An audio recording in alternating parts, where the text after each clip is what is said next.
All right, everybody. Welcome back. This is SIC Talks number 112. I'm here with Nikki iIgol, who is the proprietor, co-founder, major domo at Library 180, the amazing print archive and image library that's located in 180 Maiden Lane, the building in downtown New York.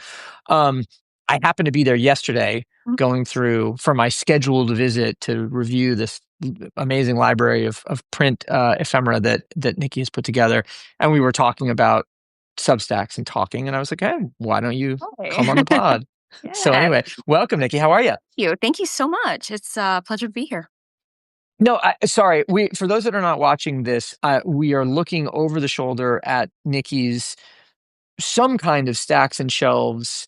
Oh, that is library. Okay, gotcha. I I'm wasn't. here. Oh, good. See from that particular vantage point, I wasn't familiar with the view, and I was just like, do you have a second library at home that you also work from? Right. No, I do not. Everything I own is here. Well, I mean, I think that first and foremost that makes sense, right? Because you're in what, a couple thousand square feet in this high-rise building Yeah. in FIDI. Go ahead. Yeah. I think it's like 1,600 square feet. It's a nice space. And it's it's a beautiful space, and It it's is. one that is filled with magazines and books and posters and flyers and some display tables, including some artworks by the artist Vince Aletti, which is how I visited in the first place. Former guest of the show, in fact, Aaron Stern curated that with you. But um, it is such a cool space, but it immediately begs the question when you walk in: where did this stuff come from, and how did you get it all, and how did you get here? So, would you tell us a little bit of the Library 180 story, please? Of course, of course. So, my story begins at age 11 in Michigan. Okay.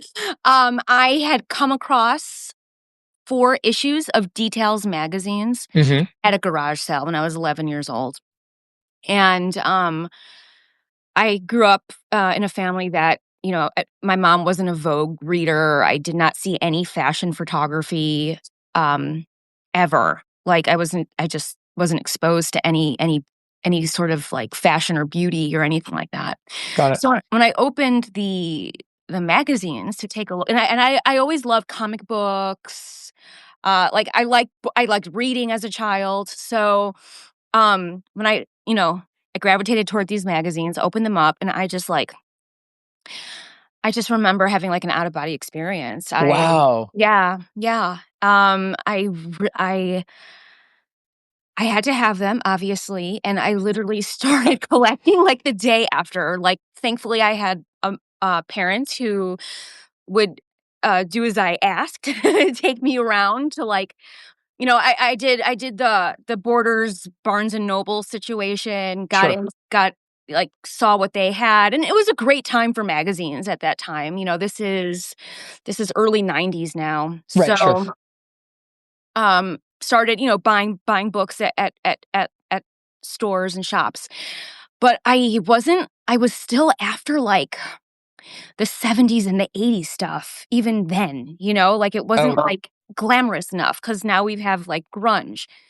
So I wanted, like, the beautiful women, Oh, like wow. the Okay. '80s dynasty hair, I wanted that fantasy because in the '90s it wasn't fantasy, and you know what I mean? It Yeah, was that's a glamorous. very I was gonna say Yeah. that was a very sort of not counterculture is probably the wrong word, but certainly counter gestalt impulse in 93, 94, the Yeah. height of grunge and grunge's translation into mainstream fashion or affect or whatever the case is, the beginning of heroin chic and so on and so forth. To be thinking about dynasty hair at all is a really like countercultural impulse almost. It's kind of amazing. Well, it's because I was so obsessed with these magazines that I had found, and I wanted more of that, like, it was Sure. photography, by, like, Marcus Leatherdale and Bill Cunningham, the fashion Of roundups, course.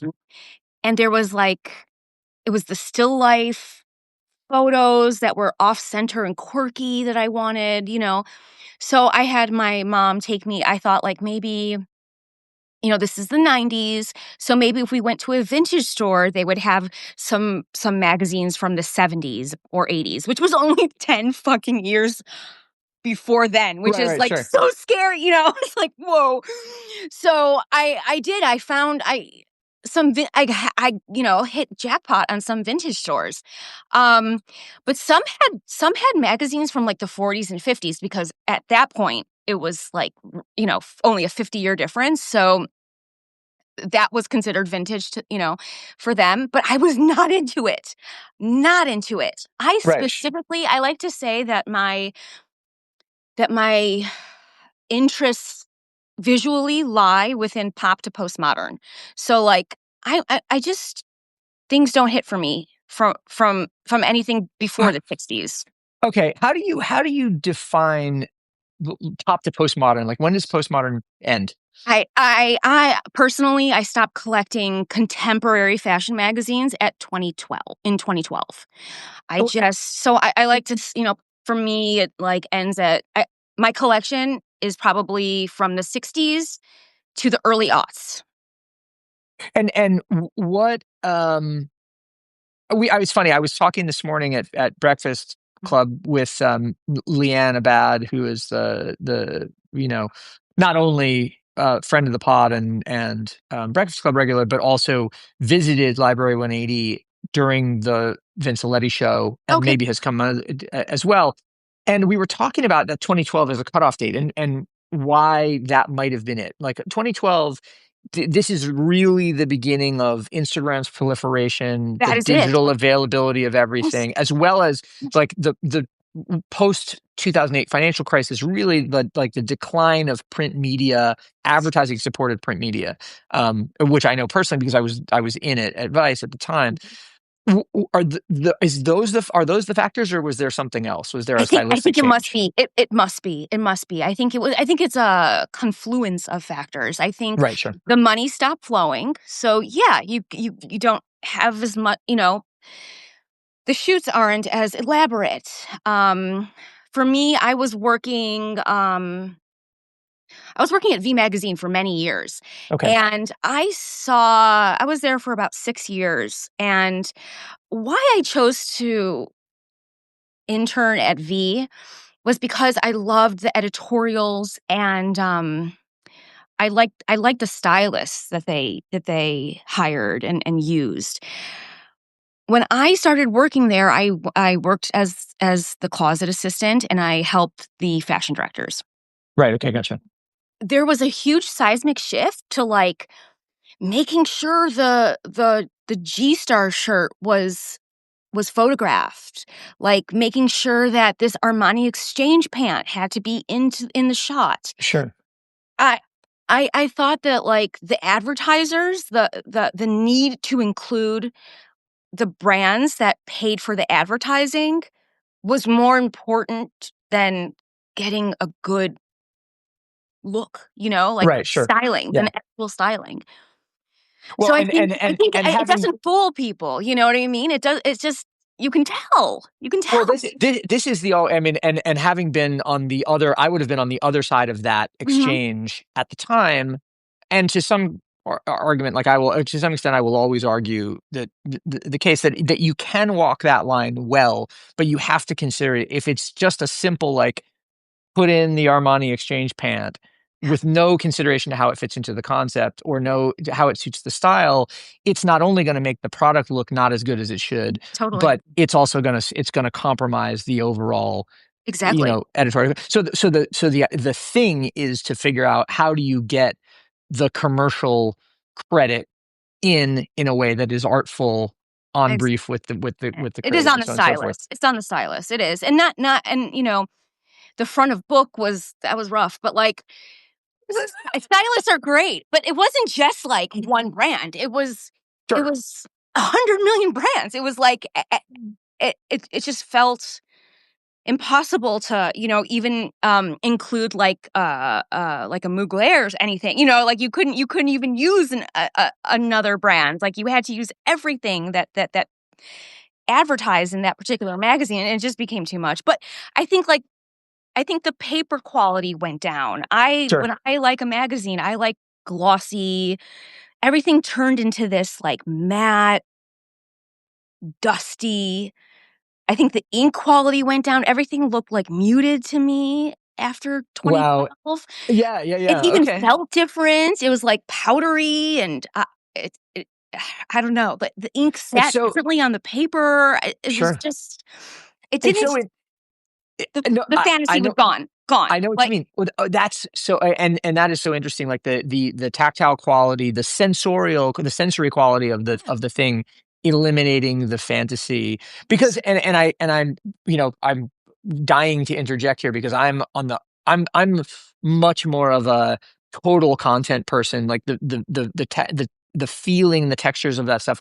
It's not as important to me. I want to interact with what's the content of what's there. Right. But I acknowledge, and especially as I get older, the difference between um, the marginal difference that makes a gigantic and exponential effect in things like paper quality and the gloss in the ink and all of that sort of stuff. It's funny. I read my belief is that the best value in print media in the world, full stop, is the American edition of the FT Weekend when Yes. it comes with How to Spend It, Yes. How to spend or it. Yeah. HTSI as it's now known. But Yes. Right. HTSI makes me crazy because I read it under an overhead lamp, and so I get this incredible glare off the paper, which Get makes me it. nuts. And I'm Right. just like, can't you fix It's that? Joe Ellison, if you're listening, can't you fix listen, that, yes, please? exactly. It's something about the thinness of the paper. Mhm. And it oh my god, I so understand what you're saying. Like, you're right, you have to almost rotate some magazines. See, I don't know, that wasn't like that for, like, the '70s and '80s magazines. Like, you could see through the glare, it was Yeah. almost like it just lifted off the page. It wasn't, like, reflective. Yeah. Well, there. So, a couple things about that, right? One is that it sort of, in a way, because we were talking at breakfast this morning a little bit, the wider group, about why young people are attracted to print collateral. When we say young people, we're talking about Gen Z kids Yeah. who grew up without print media as a backbone, the way that you and I did. And it is interesting to think that it is partially because of just the novelty of the concept, but then it's also partially because the quality of the thing was greater than is available now. Um, is that what do you hear that from people who visit the So much. Oh my okay. god, these kids that come in, I love them. I love them so much. And, like, I have to just say, print is not dead. Like, No, not at whoever all. said that, they can choke on those words because there are there is such a resurgence. Like, I am getting, like, I'll say this. What I love so much about this place is that teachers are recognizing the importance of Oh, this. that's So cool. I have professors who come in and bring like a field trip of their college students, Oh, and I that's cool. have next month I have this woman bringing her 12th graders. Like, it's incredible. That's very But cool. I'm definitely getting a lot of 19, 18, 22 year olds Oh, cool. who are just losing their minds in here and spending, like, I open at noon, close at 5. They're here for those 5 hours, and I love them. I love them because they're Oh, wow. quiet, they're sitting, they're perfect kids, like, they're taking up a chair, taking their stacks, they're putting shit back where they found it, like, they're wonderful, and then they come up to me and tell me how much they appreciate this place, and, you can see the appreciation, the gratitude. I would say since I've opened this place, the overarching sentiment from everyone is gratitude. Right. Uh, they're just so thankful that this exists, and it's a very nice thing to hear, honestly. But these Well, kids, they are, and and there's so many people that want to start making their own zines, magazines, and books. so okay, so People want it. that dovetails perfectly with what I wanted to one of the questions I wanted to ask you and to talk a little bit about my visit yesterday. So I visited now twice, and I'm happy to Yeah. talk about both visits. But the visit yesterday was characterized by a couple of things for me. One was, was overhearing you talk to this young woman who was telling a story about how she was inspired by the Drunken Canal Yeah. the Dime Square newspaper that friend of the show Goots and friends of the show Goots and Claire did, and then also that she's contributing now to a bunch of other magazines. But the Drunken Canal was what inspired her to kind of get into that. The Drunken Canal was a really interesting thing because it was this very cheap, and the Goots and Claire will tell you this themselves, it's a very cheap newsprint publication. And that was what allowed them to publish, right? Was that you could go to some Chinatown printer and you could print 1,000 copies of a newsprint paper for very, very little money as a pandemic project. So hearing that as I was flipping through this early issue of Paper Magazine, which you might even be able to see behind you on the shelf. Excels? That one? Yeah, the Sex Sells one. There we go. So I didn't realize that paper. I've been aware of paper for 30 years, but I didn't ever realize that it was newsprint like that or in that sort of broadsheet format. And then I went around the horn and found the early issues of Details, which were also in a kind of a newsprint magazine size. As was Interview. So Interview, I guess I knew because that went all the way back to the 60s. But these 90s magazines, Paper and Details and stuff, I'd never realized were in that format. When the kids are I guess in sort of contrast to this discussion of quality and production value, as well as the accessibility of print, do you see a return of that kind of newsprinty thing? I'll tell you, I love it personally. Yeah. So like not to toot my own horn, but I came out with a book. I started a book series on advertisements, and this was before the library opened. So everything in here, aside from just a few donations, everything's mine, that I've collected for 30 plus years now. Yeah. And and it's, when I opened this place, I thought it was like a celebration of photography and photos, but it's actually a celebration of art direction, because I love how like the placements, like whoever decides how to place font next to photo in conjunction with ads, it's like it's all so interesting to see how the totality of the magazine, is made. I come across the most fantastic ads. And so my first book was restaurant ads specific to New York City between the years of 1981 and, oh my God, it's like 1981 and 1998. Right. Okay. Gotcha. And so I lifted, they were fantastic. They're mind-blowing. The photography is just so future, like forward thinking and incredible. And I lifted these ads predominantly from Details, Paper, Interview. And the downtown publications that were trading ad space for lunch. Literally, exactly. Literally correct. trading down ad space for lunch. Yes, and it's like, oh, like you would see like Indochine. And then all of a sudden Hal Rubinstein from Interview is like, talking about how fantastic Indochine is, like in his column, and it's like, I see that, but good, yes, why not? Yeah. But when I was printing my book, I was really adamant that I wanted it to be on newsprint because I wanted to mirror the format and the medium in which I got it from. And I'm really happy with the way it came out. Like, and I love it because it's on newsprint. So can we find is the book like still in print or is it available? Oh yeah, now? No, Can we find it? Literally everywhere. Happier Grocery has it. I mean, oh cool. I can't. Barnes and Noble, The Strand, McNally Jacks. It's everywhere. My publisher is fantastic at distribution, so I have to give him a big ups on that. Adding Blurring Books, cart. And you can buy it on blurringbooks.com. That's who made it. Add into cart right now. Oh, thank you. Yeah, of course. Well, no, that's really awesome, and that actually gets to the other thing. So my other big question, when you walk into Library 180, the first question I think inevitably for anybody is like, where did all this stuff come from? And you've explained that it's your personal collection, and it used to live in your apartment, and now it lives in in the space. The second one is, how does this work? Like, how does it how does it pay for itself? How do you Yes. make it part of whatever your additional practice is? And so we'd love to understand that too. Yeah. I have a little bit of it, but tell me more. I mean, Jesus, I honestly, we're kind of like going, every day is a new day. So this is my stuff. It didn't, I, I was very adamant on creating a public library. I Got really it. Okay. wanted all of this to be open to anyone who's interested in seeing it. It was like, that was my one rule, Sure.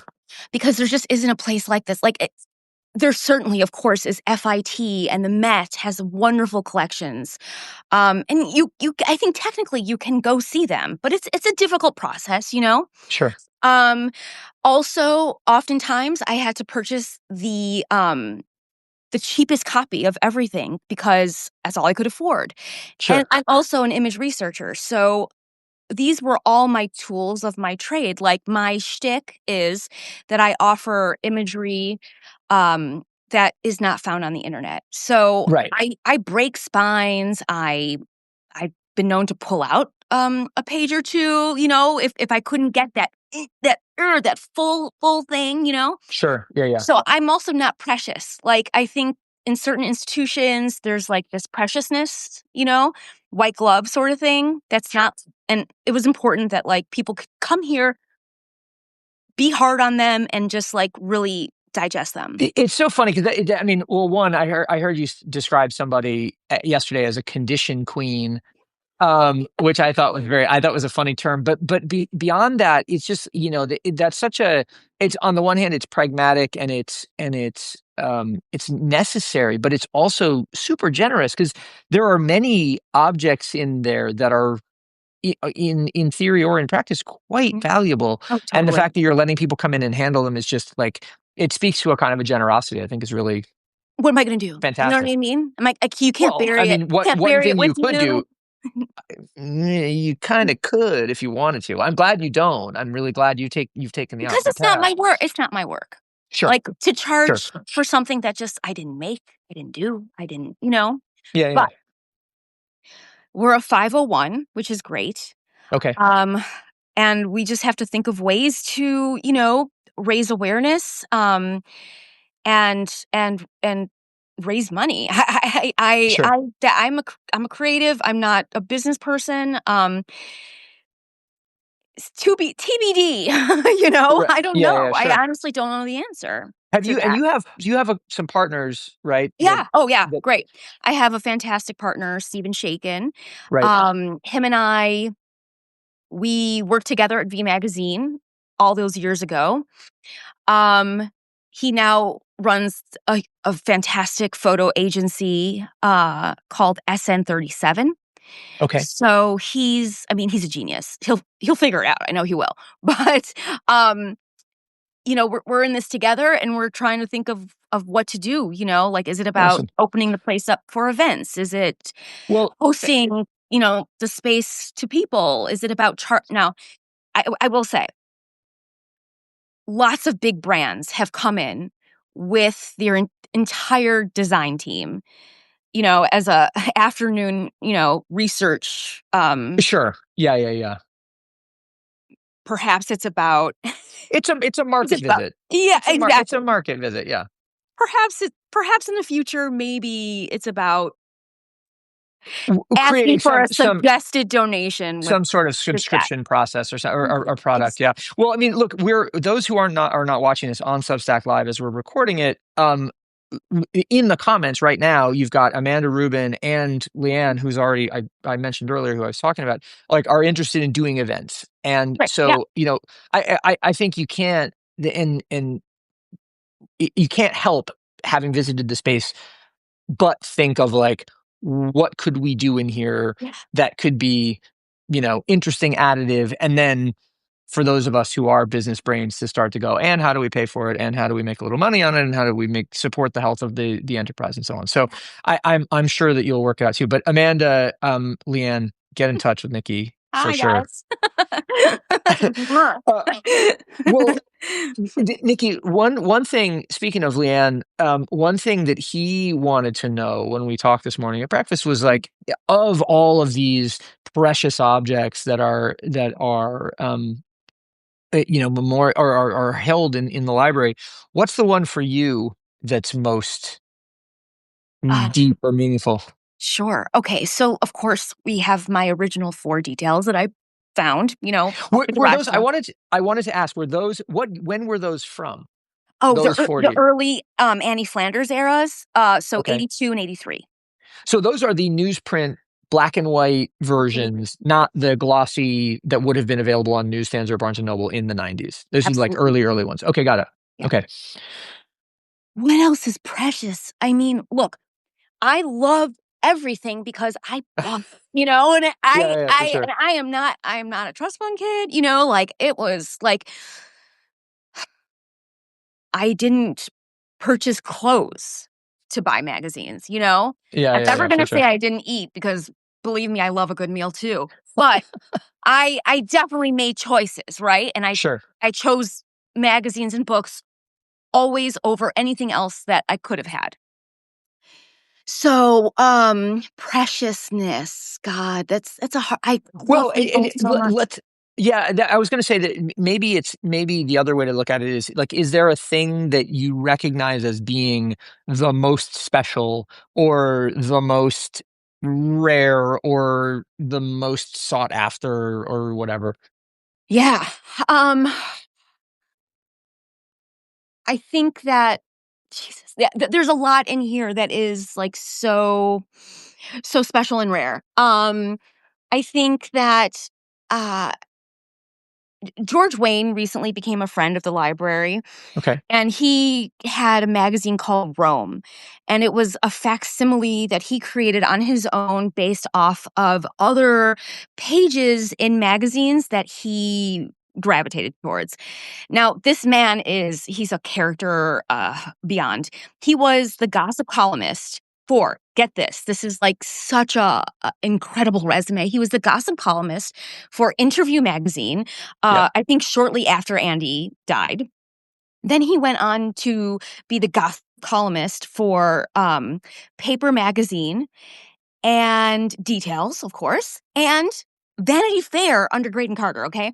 So, he he's the kind like, he gave no fucks, He had a Right. sharp tongue, he was acerbic, and he gave it straight, like, he didn't sugarcoat anything, he was just the best, he's the best.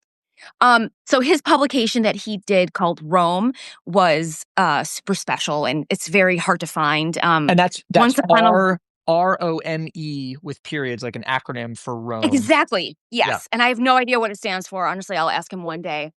Um, and I consider one of I so he gave me, like, a few older issues of that, and I consider those very special Maybe to me. okay. So I've never even Mhm. heard of that. I'm familiar with Yeah. George's book, Anyone Who's Anyone, Ooh, from a okay, few years yes. ago. So I read that. I got a copy of that, You a did? promo That's copy. wonderful. Well, I got a promo. Yeah, I got a promo copy of Okay, it, like off the stacks of Vice, and read it and really enjoyed it. It's upstairs in my bedroom.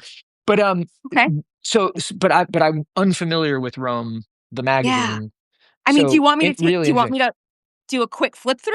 Yeah, why not? Sure. Okay. Oh my god, I love Bear, that. bearing in Jeez. mind, so we're going to do this. Those of you that are just listening to this as a podcast, we will do a little play by play for you. But the other thing that's really interesting, while Nikki finds the issues of Rome, that's interesting about Library 180 is that it is organized sort of categorically, by theme and by time period. And oh wow, so here's Oh, Rome. Oh wow, I saw that yesterday and I didn't look at it. yes. I'm an Oh my idiot. god. And I don't think there's a button here where I can flip the camera. So I'm gonna how do I do this? Let's No, see. I mean, so what Nikki's holding up is this copy of Rome R period O period M period E period magazine.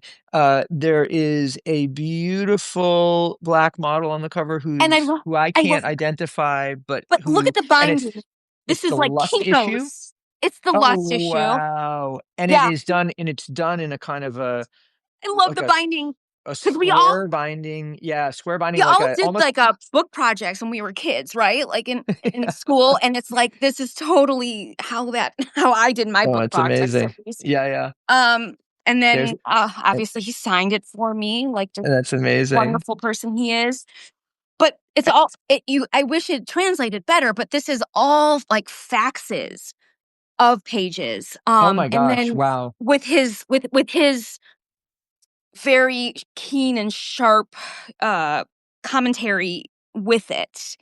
It Um, it reminds me of, so now we get into the fashion, so to speak, which is yeah, so to all speak. Yeah, photos of beautiful people in states of undress. Let's correct. say the thing it reminds me a little bit of is a book that you also have there, which is called Newspaper, which is the combined output of a free magazine in downtown, or maybe it wasn't free, but it was a downtown magazine in the late 70s and early 80s, run by Peter Hujar, among other people, and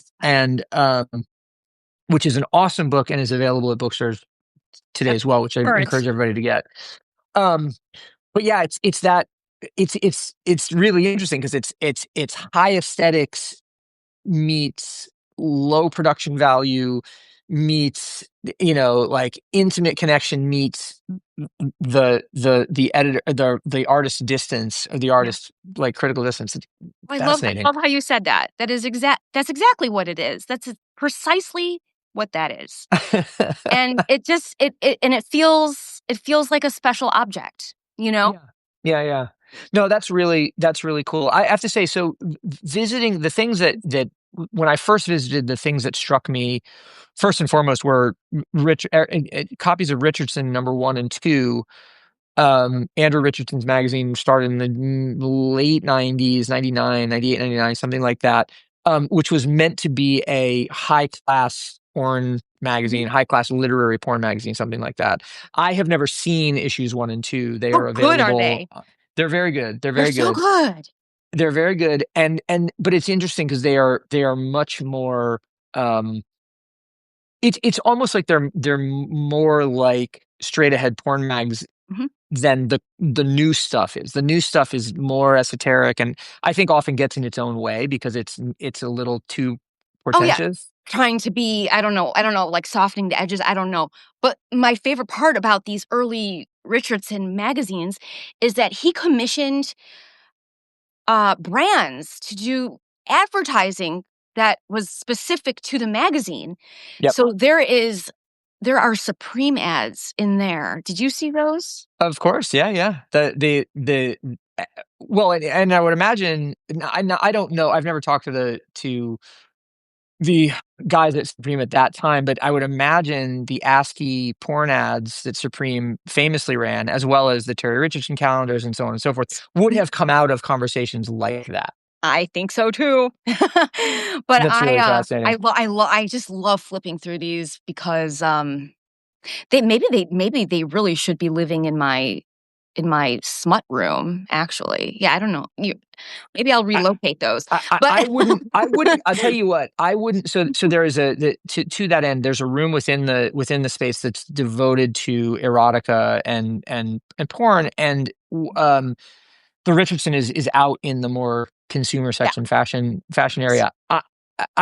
It's not that I don't appreciate a good, pornographic publication from time to time, but Who I doesn't? my interest was not in that room. My interest is much more in the kind of consumer thing. So I'm pleased that for me anyway, I'm glad that those copies were out there.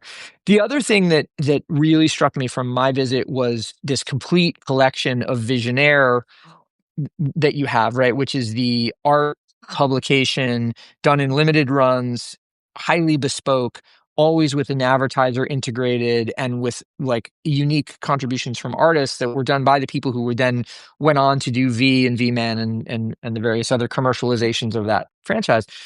Um, the one that struck me in particular was the vinyl issue, which is all records, like 12-inch records, but contained in like a kind of I don't know how do you even describe it, like a Yeah. semi-spherical case, vinyl records, each printed color vinyl style with an artist image on either side, and then included with it is a mini, as in the car Yes. brand shaped Did you catch like that? portable record player. Yeah, because Yes. I have one of, and I don't have a mini one. I don't have that one, but I have one of those little record buses that you could use. You could put it flat on a vinyl record and you could drive it around your record. I'm trying to. Oh, look at that. Yeah, there it is. Just I'm point the really, phone. I'm really trying to like show the people what we're talking about here. But that is so Yes, and this for those watching, that is a record player it is a record player. that drives around the vinyl, and that's how it plays the record, is that it drives around the record. Right. But that's a really, and so it struck me because each edition is different and bespoke. There was another one, the Tiffany edition, that Mhm. was a copy of an old book. In this case, it was Anne Boleyn, that is filled with hand inserted pieces of art Yes. that were pasted to the pages. So you just imagine like the elves in the workshop Oh, sitting there pasting stuff by hand, or the industrial designers working to convince the people at BMW Mini that they should sponsor a clamshell. It's just absolutely insane from it's an incredible. effort to output standpoint. And I don't know. I was Visionaire is I worked on a lot of that sort of stuff, and I was stunned by the amount of effort that went into it. Oh, Like, yeah. it's just crazy. No. So, They were, it was such an honor to work there because when you worked at, like I said, me and Stephen met while working at V Magazine, but it was such a small operation on Mercer Street, yeah, in yeah, Howard and Mercer. And if you worked for Magazine, you worked for Visionaire, V-Man. Everyone yeah, did yeah, sure, everything. sure, of course. There was no separation. So it was an absolute honor to be a part of Visionaires. Yeah. They're it's a lost art. It's a fantastic thing, honestly. Well, look, I No mean, words. and there are certainly people in the world doing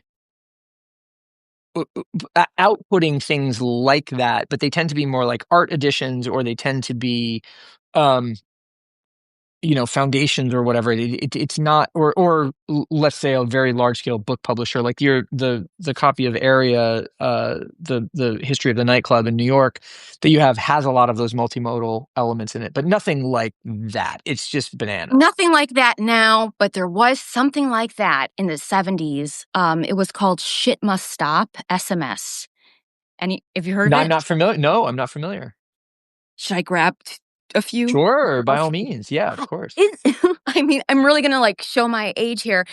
Is there a way that I can I'm older than turn? you are, so I don't know, worry but about I'm old in a way in which I'm older than what my age is. it. Okay, got it. If that makes sense. You're asking, is there a way for the camera to turn around? I don't, as the guest on Substack Live, I don't know. I I think don't there know. might be. Hold on. Let me play around with that. But See if I think I found a way of okay. what you're in my storage unit, like my back office now, which is uh embarrassing. And I'm looking for these shit must stops. Oh fuck me. Ah, I found them. Okay. Okay, Good great. news. Good news. I found them.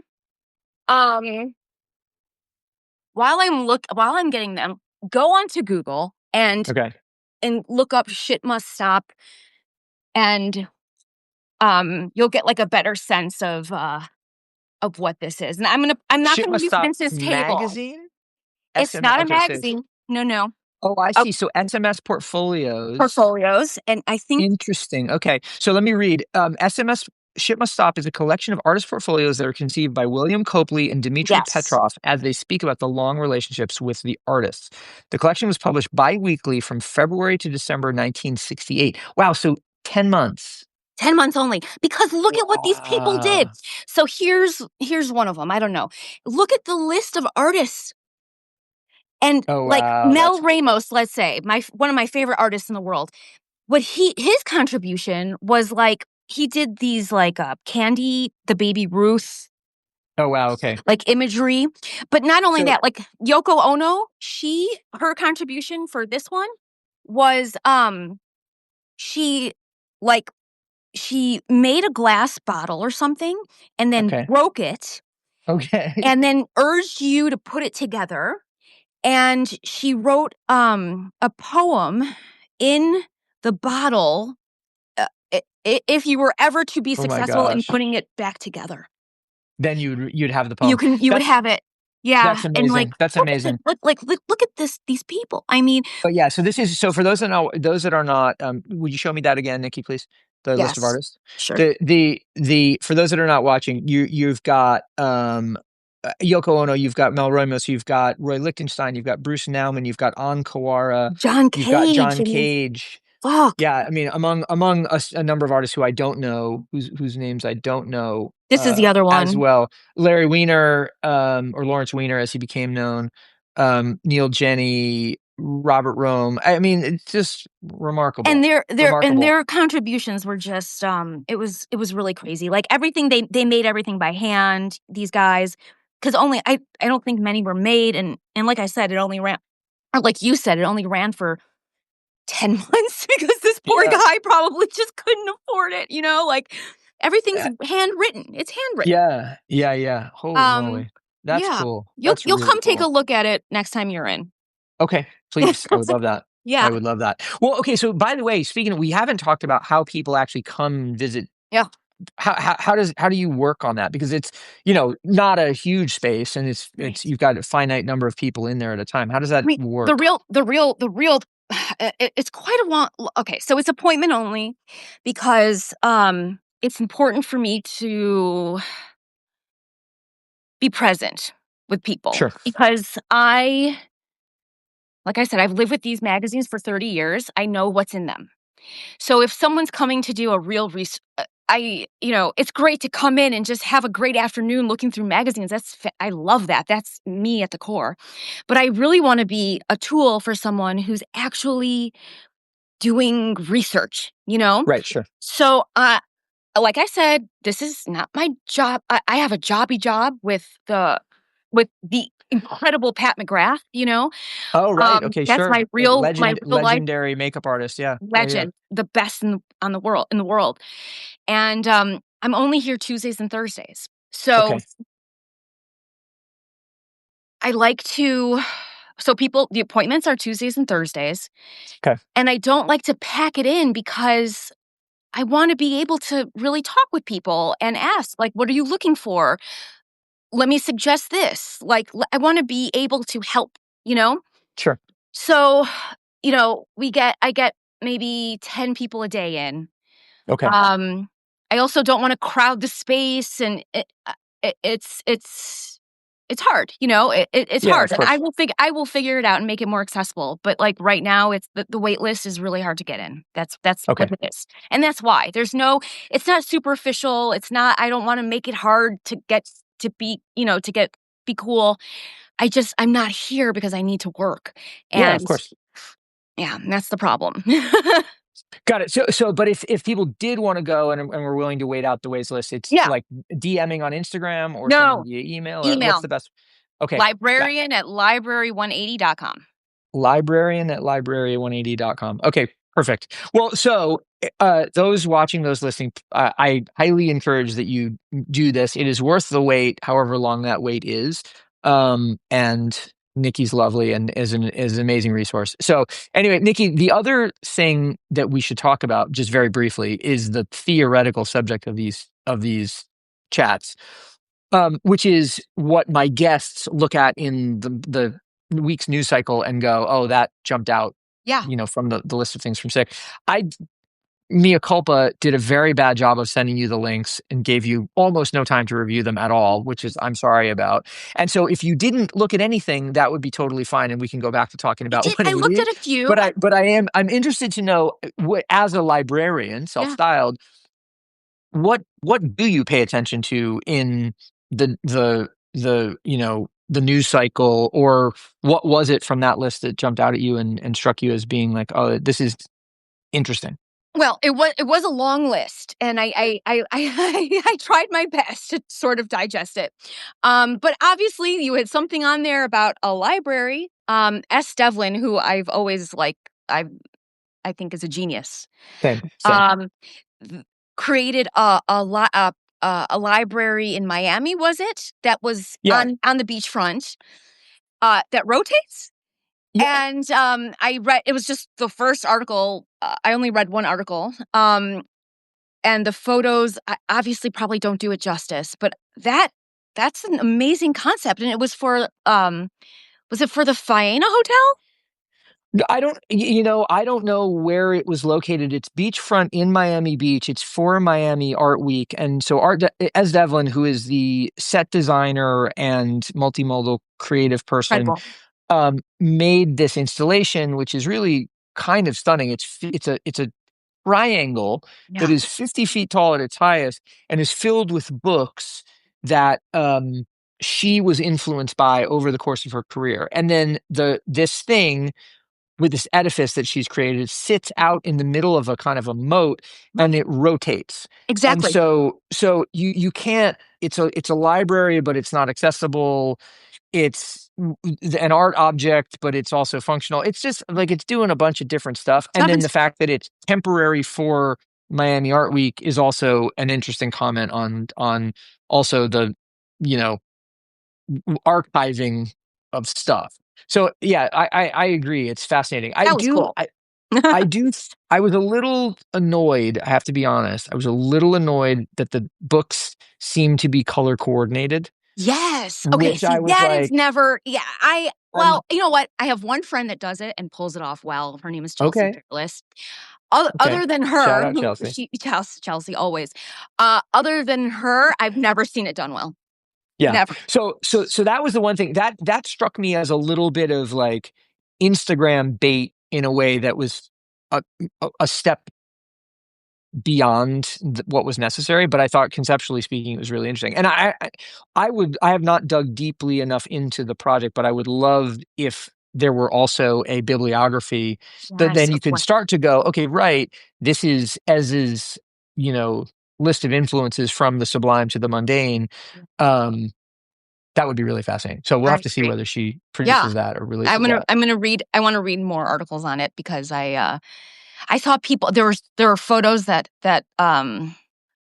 were in that article of people reading. So I was like, okay, wait, there's a moat, but there are people who are seem to be reading from this library. So I'm like, I need to figure out how they do that. The mechanism, how the mechanism works. Exactly. Speaking of bibliographies, have you got have you got your archive cataloged and Yeah, I have a filed? That's not the yes, right word, but yeah, I have a list of what I came in with, let's say. okay, got it. And then I have a list of what we've been given so Okay, far. So loosely, yes. And a long time ago, it was my mission to um sort of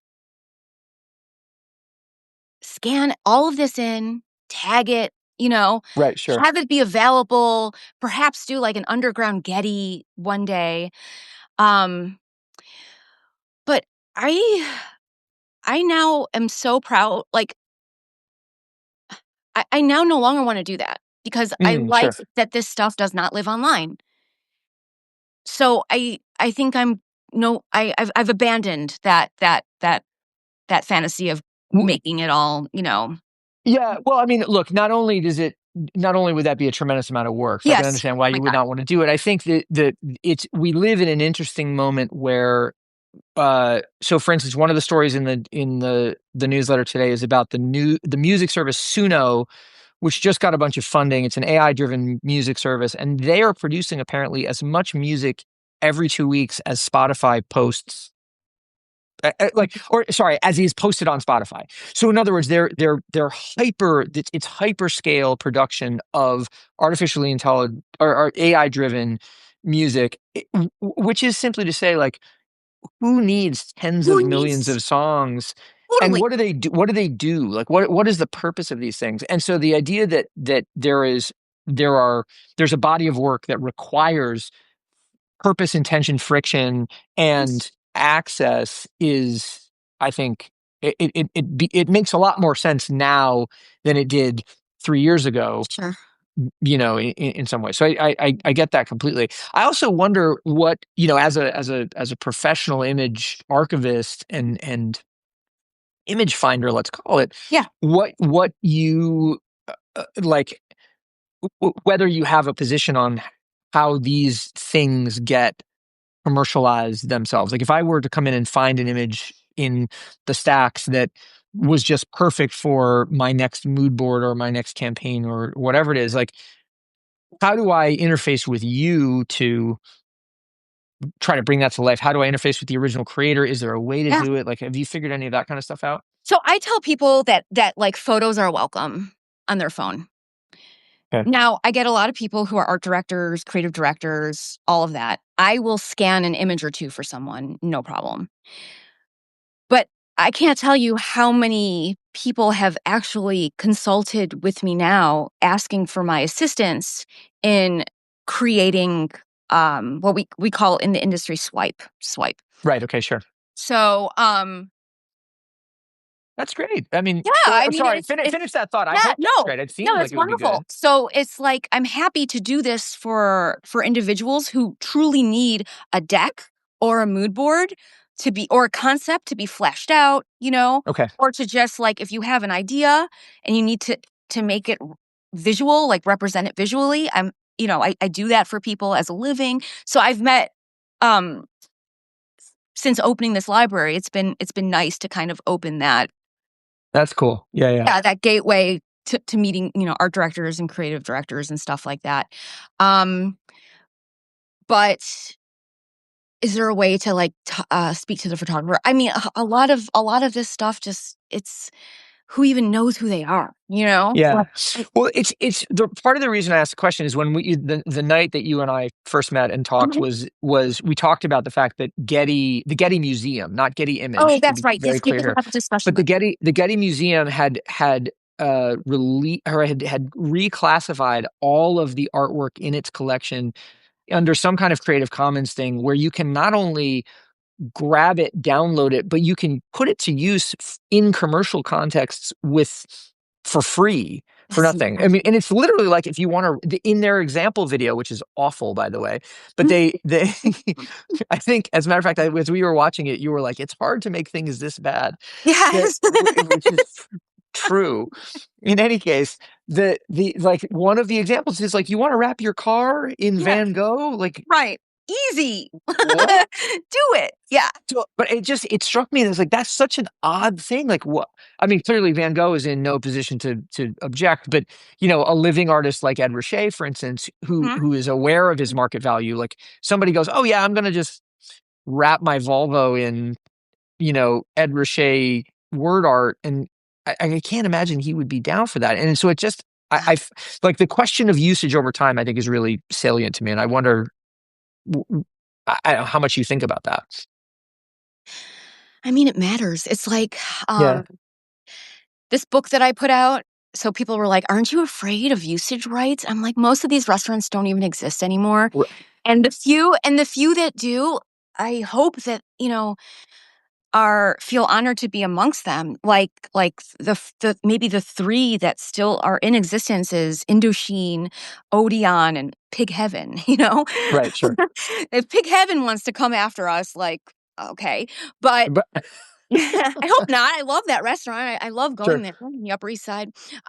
But I know, and I don't have an answer either. Like Yeah, I give my clients photos and footage of imagery and film that like I'm under the impression everything is kept in house, right? Like on a sure. deck, Sure, sure, sure, sure. it's in house. It's client to client. It's not out there.